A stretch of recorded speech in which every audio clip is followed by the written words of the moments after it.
some of the games that will be going down later. The Republic of Congo will welcome Zambia, but as early as 3 p.m. Later today, early kickoff, I will try to get the fixtures for us. But let me come back to the men I have with me on the show.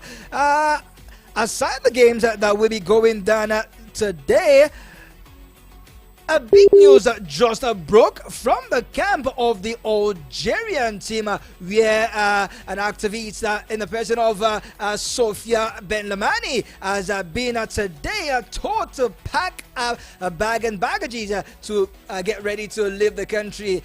Why? She was in the camp of the Algerian team, because she was a journalist that came down to Cote d'Ivoire to cover the game, but for a moment she delved away from the game of football and started talking about politics.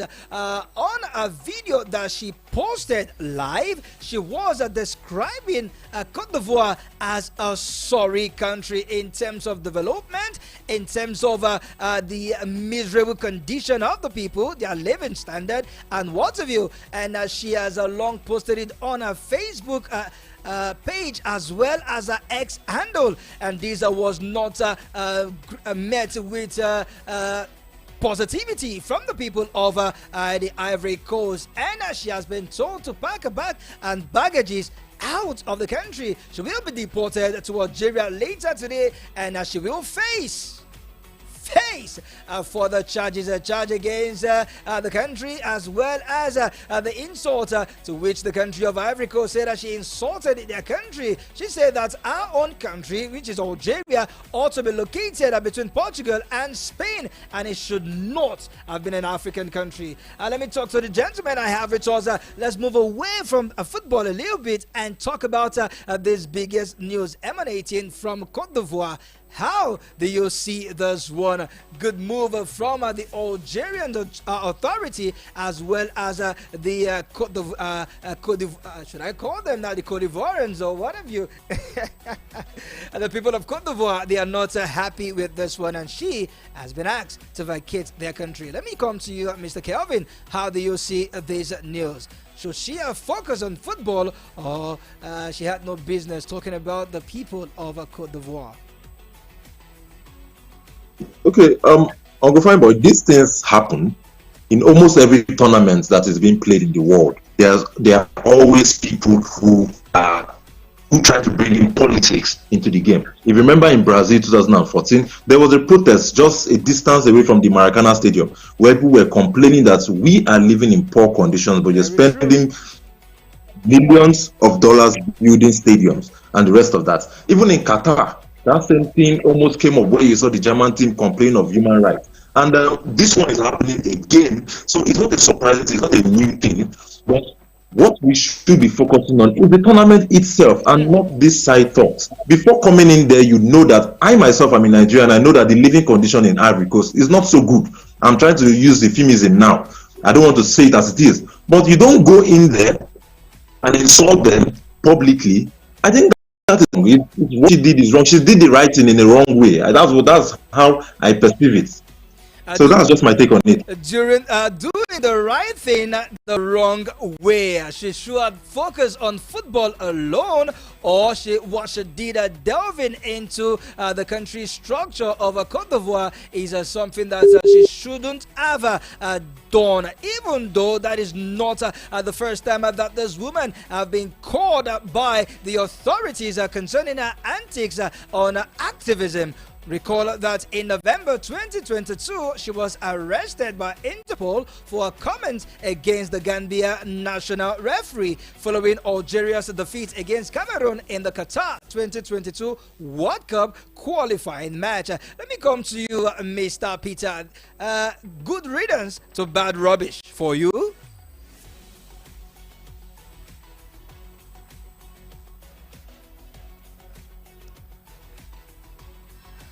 Mr. Peter, are you still with us? Hello, can you hear me?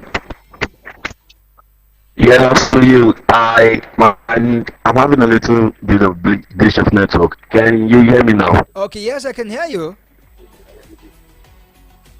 I'm sorry. Can you just repeat your questions again, please? I was talking about the woman, the Algerian activist that was asked to vacate the country of Cote d'Ivoire following the statement she made concerning the country, their living condition, and how miserable the country is, Yeah. saying that Algeria should not be part of Okay. Africa. Okay.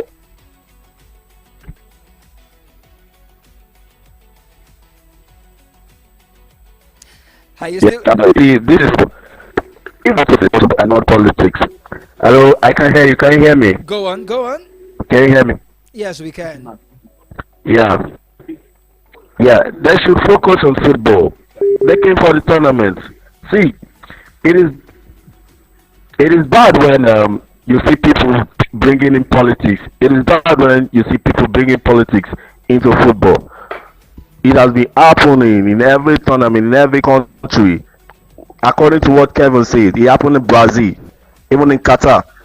Now, we don't want to bring up what is going on in Ivory Coast right now because even one of our player at the Super Eagles, I think Osai, yeah, Osai is being affected with food poisoning. Nobody know where, but it's same Ivory Coast. But we don't want to bring this issue up, so they should just focus on football and not politics.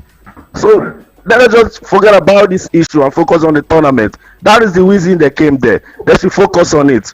Thank you very much. That is all I have to say. All right, that should focus on the game of football. And talking about focusing on the game of football, Morocco will do battle with Tanzania as early as 6 p.m. And the other game that will be going down at 9 p.m., the Democratic Republic of Congo will take to the field in the last group game matches. That is Group F. Congo will take on Brazil quickly. Mr. Kelvin, we are definitely out of time. Morocco, Tanzania, who takes it for you? Who are you giving the 3 points? About Morocco. They want to see what Morocco will do. Or I personally want to see what Morocco will do.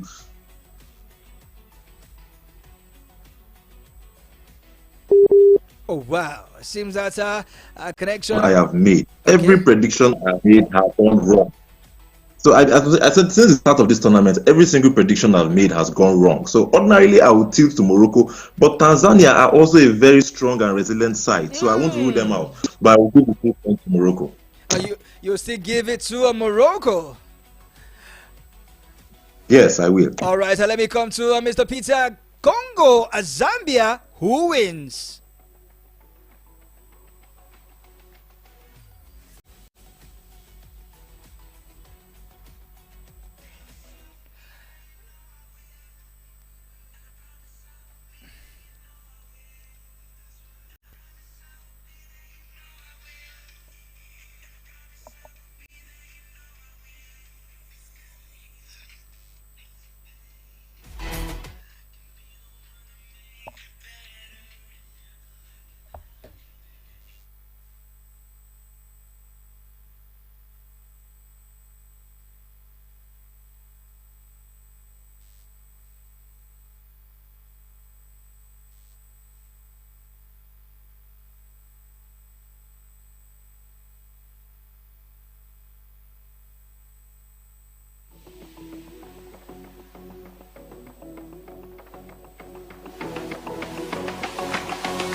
Alright, apologies for that breaking transmission. We are back and we should be rounding up the show. Well, I will say thank you to the gentlemen I have. Thank you, Mr. Peter, all the way from Agbo Delta State. And thank you, Mr. Kelvin, all the way from Port Harcourt, River State. I guess, Mr. Yeah. Yes, Well, you were random. I don't know. European or Zambia. I'll give it to the Zambia team. No, this AFCON, it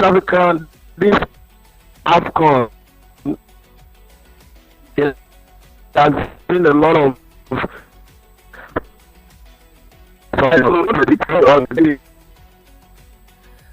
All right, the network has really not done us well. But join me on the show at same time tomorrow at exactly 12:40. We will be back to do more more on the AFCON updates. Until then, keep listening to Voice of the People 96.1 FM Abuja, and thank you to my gentlemen. Hopefully I will have them back on the show as well as you on